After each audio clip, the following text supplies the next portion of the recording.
أعوذ بالله من الشيطان الرجيم. أعوذ بالله من الشيطان الرجيم. بسم الله الرحمن الرحيم. بسم الله الرحمن الرحیم. اعوذ پناه میبرم بالله به الله سبحانه و تعالی من الشیطان از شر شیطان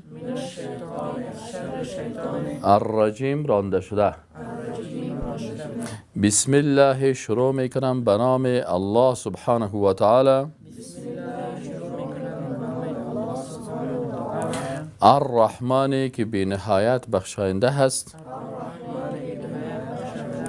الرحیم که بی نهایت با رحم است. اعوذ پناه میبرم بالله به الله سبحانه و تعالی من الشیطان الشر شیطانی که الرجیم رانده شده. بسم الله الرحمن الرحیم. بسم الله شروع میکنم به نام الله سبحانه و تعالی، اوتر اللهی که الرحمن بسیار بخشاینده، الرحیم نهایت با رحم است. اعوذ پناه میبرم بالله به الله سبحانه و تعالی من الشیطان از شر شیطان الرجیم رانده شده. بسم الله شروع میکنم به نام الله سبحانه و تعالی الرحمن که به نهایت بخشاینده است، الرحیم که به نهایت با رحم است. اعوذ پناه میبرم بالله به الله سبحانه و تعالی من الشیطان از شر شیطان الرجیم رانده شده. بسم الله شروع میکنم به نام الله سبحانه و تعالی الرحمن که به نهایت بخشاینده است، الرحیم به نهایت با رحم. اعوذ پناه میبرم بالله به الله سبحانه و تعالی من الشیطان از شر شیطان الرجیم رانده شده. بسم الله شروع میکنم به نام الله سبحانه و تعالی الرحمن که به نهایت بخشاینده است، الرحیم که به نهایت مهربان است. اعوذ پناه میبرم بالله به الله سبحانه و تعالی من الشیطان از شر شیطان الرجیم رانده شده. بسم الله شروع میکنم به نام الله سبحانه و تعالی الرحمن که به نهایت بخشاینده، الرحیم به نهایت مهربان است.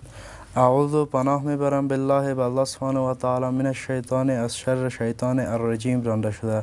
بسم الله شروع میکنم به نام الله سبحانه و تعالی الرحمن که بسیار بخشاینده است، الرحیم بسیار با رحم است. اعوذ بالله من الشیطان الرجیم. بسم الله الرحمن الرحیم. وقتی که ما و شما نماز میخوانیم، بعد از اینکه سبحانك اللهم را خوانیم یا این دعای دیگه که اللهم باعد بین و بین خطایا کما باعدت بین المشرق و المغرب، باز را اگه شد داخل براتون میخوانم و دعاهای دیگه هم کامده. بعد از اینکه خواندیم باز اعوذ بالله من الشیطان الرجیم در نماز میخوانیم.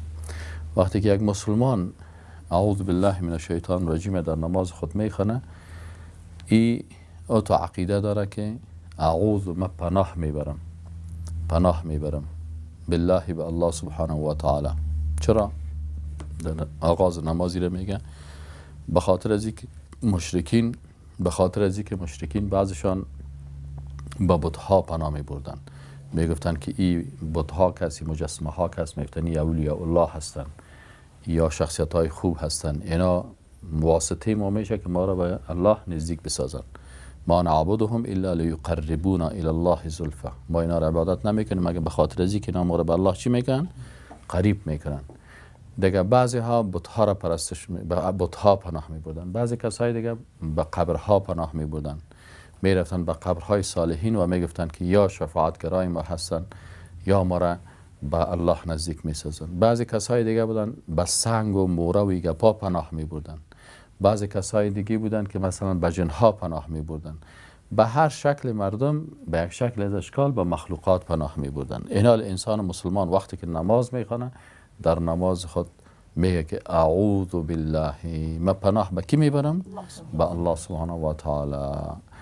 از کی آدم باید پناه ببره؟ به الله. من الشیطان، از شر کی؟ الشیطان. پس وقتی که ما پناه بردیم به کی پناه میبریم؟ فقط مسلمان به الله پناه میبرم. و این نماز یک درس است برای ما و شما که وقتی که در نماز استاد شدیم و گفتیم که اعوذ بالله من الشیطان الرجیم، من پناه میبرم به الله، او الله که خالق ما است، او الله که رازق ما هست، او الله که روزی دهنده ما هست، او الله که شفا دهنده ما است، او الله که مثلا تمام مخلوقات خلق کرده و او الله که ما او را عبادت میکنم و او الله که فقط ذات از او عبادت میشه و شریعت از او تطبیق میشه، ما فقط به اون پناه میبرم. از این خاطر میگیم اعوذ بالله، میگیم اعوذ، ما پناه میبرم بالله و الله من الشیطان، از شر شیطان. کدام شیطان؟ شیطانی که الرجیم، رانده شده از رحمت الله. چی انسان باشه این شیطان و چی شیطان جنی باشه. اگر انسان کافر شد او هم به شیطان مبدل میشه و اگر انسان مسلمان بود این مسلمان است. اگر جن مسلمان بود مسلمان است، اگر جن کافر شد به شیطان جنی تبدیل میشه. پس ما از شر امی شیطان ها به کی پناه میبرم؟ به الله. چرا؟ به خاطر که شیطان حتی هر لحظه در کمین است که چه قسم انسان به یک شکل از اشکال در دوزخ برد. پس از این شر از ما و شما نجات پیدا کرده نمیتونیم مگر ای که ما پناه ببریم به کی؟ به الله سبحانه و تعالی. پس در نماز خود اول میگیم که اعوذ، ما پناه میبرم بالله، به الله سبحانه و تعالی، من الشیطان، از شر امی شیطانی که الرجیم، رانده شده هست. بعد از اینکه گفتیم باز چی میگیم؟ بسم الله الرحمن الرحیم. باز میگیم شروع میکنم به نام کی؟ به نام الله. پس وقتی که ما و شما آغاز میکنیم نماز خدا و هر کار خدا آغاز میکنیم، به نام کی آغاز میکنیم؟ به نام الله. از این خاطر علما میگه که همیشه قبل از این بسم الله که یک فعل شما باید در ذهنتان داشته باشین. اگر آب می نوشین میگین بسم الله، یعنی آب می نوشم به نام الله. اگر غذا میخورین میگین بسم الله. شما میگید که یعنی من غذا میخورم به نام کی؟ به نام الله. و حالا که نماز میخوانم به نام کی؟ به نام الله. شروع میکنم نماز خدا به نام کی؟ به نام الله. او الله که الرحمن الرحیم، بخشاینده و مهربان است. درست است ما وقتی که در مقابل الله استاد میشم در قلبم ترس است، خوف است، ما گناهگار هستم، از پیش من بسیار اشتباه شده. عالمین به بارگاه الله استاد میشم و میگم یا الله، بغیر از ذات تو که تو رحمان و رحیم هستی من دیگه هیچ کس مرا نجات داده نمیتونه. اگر ما اشتباه کردیم یا غلطی هم کردیم، پس آمدم به بارگاه تو. این دو نام از نامهای الله است. یک نام الله الرحمن است و نام دیگه چی است؟ الرحیم است. الرحمن یعنی بسیار ذاتی که بخشاینده است و نعمتهایش هیچ قطع نمیشه. این نعمتهایش چی در دنیا باشه و چی در آخرت باشه هیچ نهایت نداره. بعض نعمتها را بر ما مسلمان ها در دنیا میده، بعضیش بر ما در آخرت میده. یعنی نعمتهای الله قطع نمیشه. پس ما میگیم که ما شروع میکنم نماز ما به نام او ذاتی که او بسیار بخشاینده نعمت ها است. از این خاطر ما امیدوار تمام نعمت هایش هستم. الرحیم، و ما شروع میکنم نماز ما به نام او ذاتی که رحیم است. و رحیم چی معنی؟ رحیم او ذاتی که رحمت صفت ذاتی از او هست. رحمت صفت ذاتی است. یعنی او، و در یک حدیث رسول الله صلی الله علیه و سلم میگه که الله سبحانه و تعالی میگه که ما از 100% رحمت خود 99%ش، 1% برای دنیا برای فرستادیم. 1% رحمت خود برای مخلوقات در دنیا فرستادیم که حتی میگه اسب وقتی که چوچگک خود شیر میده از رحمت پای خدا چی میکنه؟ برای چوچگک خود بلند میکنه که توسط پایش چوچگکش آسیب نبینه. یعنی مادر چقدر برای فرزند خود مهربان است و چقدر شخصیت های مهربان در دنیا هستند. 1% الله میگه رحمت خدا ما چی کردیم؟ در دنیا فرستیم. 99% رحمت از او برای آخرت است. پس ما و شما میگیم پروردگارا، ما شروع میکنم نماز خدا به نام کی؟ به نام او ذاتی که بخشاینده هست، نعمت ها و بخشش هایش ختم نمیشه، و به نام او ذاتی که رحمت صفت ذاتی از او هست و او ذات مهربان است و این رحمتش، امیدوار از رحمتش من در چی هستم؟ در آخرت، هم در دنیا هستم و هم در آخرت هستم. اعوذ بالله من الشیطان الرجیم. وقتی ما نماز میخوانیم در اول نماز ما اول سبحانك اللهم میگیم، بعد از اینکه الله اکبر میگیم و بعد از او اعوذ بالله من الشیطان الرجیم میگیم که تفسیر که شرحشی از این قرار است که یعنی پناه میبریم بالله به الله سبحانه و تعالی، یعنی ما با جز از الله سبحانه و تعالی به هیچ کس دیگه پناه نمیبریم. من الشیطان ما به الله سبحانه و تعالی از خاطر شر شیطان رجیم که رانده شده از بارگاه الله سبحانه و تعالی به الله سبحانه و تعالی پناه میبریم. یعنی در دل ما چی است؟ در دل ما این است که دیگرها به کی پناه میبردن؟ به سنگ ها، به قبرها و حتی به جنها پناه میبردن، به موره و دیگه مخلوقات پناه میبردن. اما ما باید تنها به الله سبحانه و تعالی پناه ببریم. بسم الله یعنی شروع میکنیم به نام الله سبحانه و تعالی، یعنی وقتی که ما هر کار را میکنیم باید به نام الله سبحانه و تعالی شروع میکنیم. و علما که میگن پیش از اینکه ما بسم الله میگیم باید در ذهن ما فعل باشه دیگه.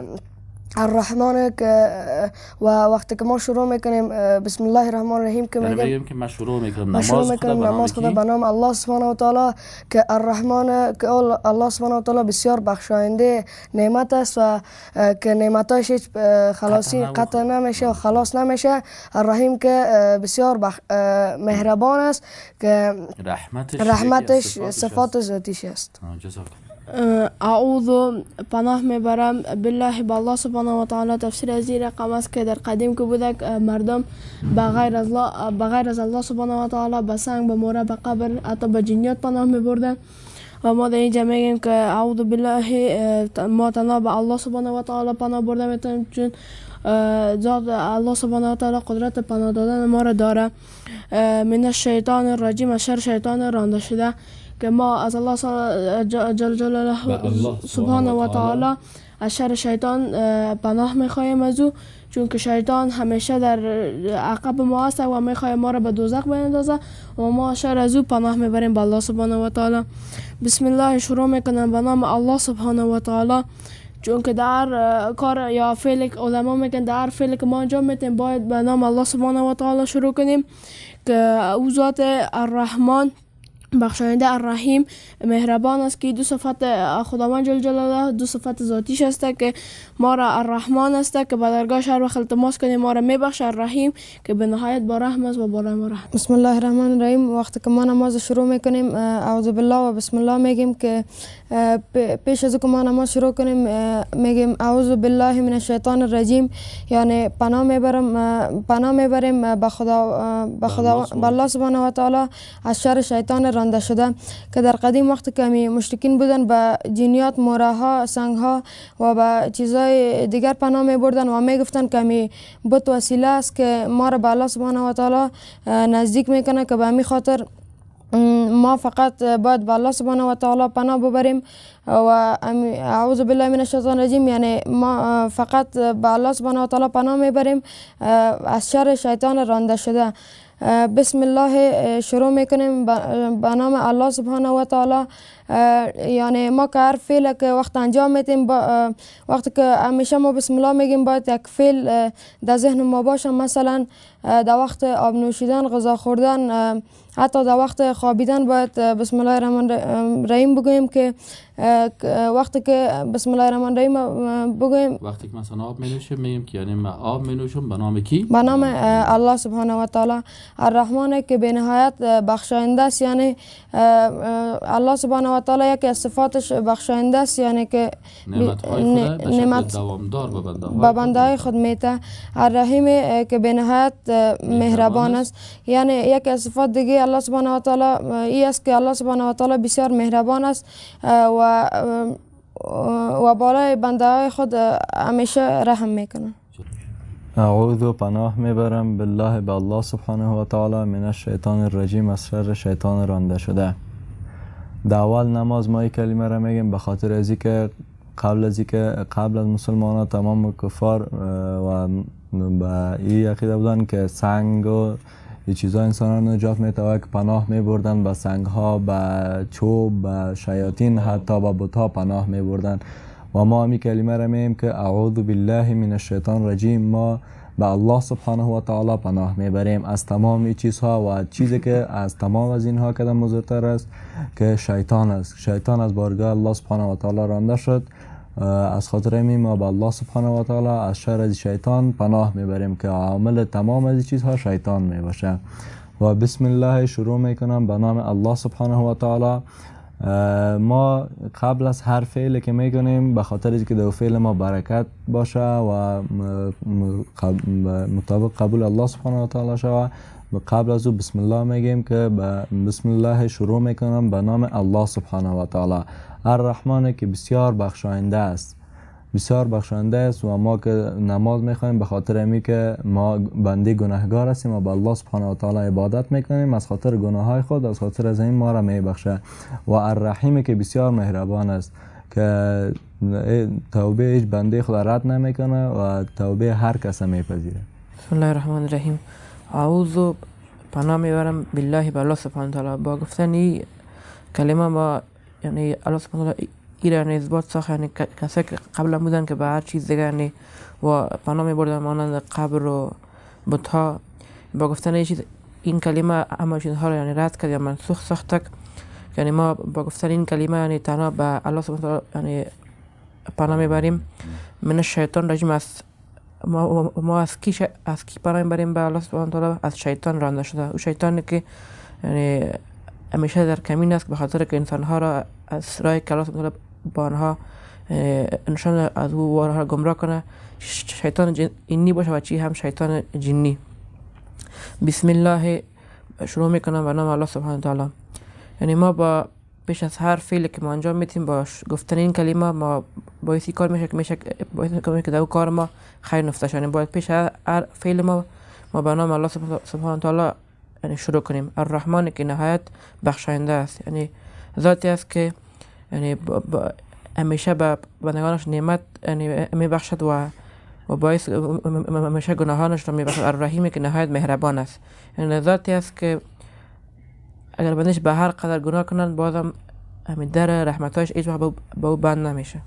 بسم الله الرحمن الرحیم. اعوذ بالله من الشیطان الرجیم. یعنی پناه میبرم با الله سبحانه و تعالی از شر شیطان رانده شده. و این عقیده از این مردمایی را رد میکنه که قبل اسلام بودن و به قبرها، به بتها، به سنگها و به بعض جنها پناه میبردن، به بعض مخلوقات پناه میبردن و میگفتن که ما را به الله سبحانه و تعالی نزدیک میسازن. و ما وقتی که اسلام آمد را رد کرد و فقط به الله سبحانه و تعالی پناه میبریم. که ما مثلا وقتی که نماز آغاز میکنیم بعد سبحانك اللهم سخن میگیم که اعوذ بالله من الشیطان الرجیم بسم الله الرحمن الرحیم. و از کی پناه میبریم؟ از شیطان الرجیم. من الشیطان الرجیم، از شیطانی که همیشه منتظر یک فرصت است که این بنده‌های الله سبحانه و تعالی به آتش دوزخ برده. و بسم الله الرحمن الرحیم شروع میکنیم به نام الله سبحانه و تعالی که بسیار بخشاینده است و بسیار مهربان است. و وقت پیش از شروع کردن هر عمل ما باید بسم الله الرحمن الرحیم بگوییم، به خاطر از اینکه به خاطر برکت افزودن در او کار و به خاطر از اینکه هر کار ما به نام الله سبحانه و تعالی آغاز میکنیم باید بسم الله الرحمن الرحیم بگوییم. و به نام الله سبحانه و تعالی که الرحمن بسیار بخشاینده است، یعنی بندش به هر اندازه که گناه کرده باشه همیشه وقت چی شب باشه چی روز باشه وقتی توبه کنه الله سبحانه و تعالی توبه از را میپذیره. الرحیم که بسیار مهربان است و نعمتایش به بندگانش بسیار زیاد است.